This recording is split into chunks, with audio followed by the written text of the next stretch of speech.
Сега продължаваме с нашето пътешествие, но се отправяме към Израел.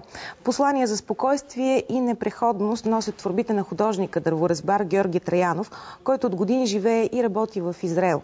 Цветлина Атанасова се докосна до творчеството на художника. Вижте.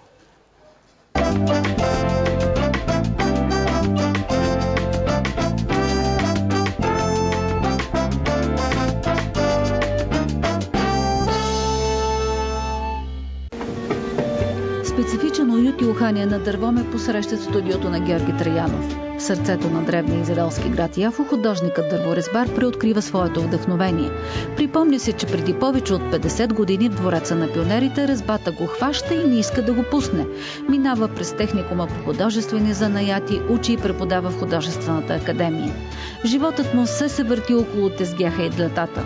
Българският корен обаче е дълбоко закодиран във всеки детайл, който излиза изпод ръцете му.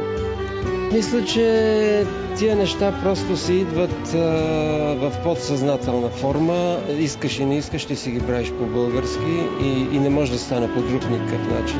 Това е нещото, което върви с теб без да мислиш.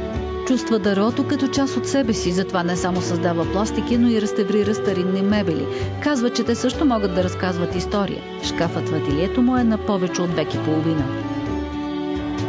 Всеко ъгълче можеш да се досетиш какво е правено, къде е бил, в кого е бил, какво отношение е имало към него. Всичко това трябваше да го направиш автентично от същите материали. Вълнува се от същностните неща. Търсене от много равини за направа и реставрация на свещени шкафове в синагоги.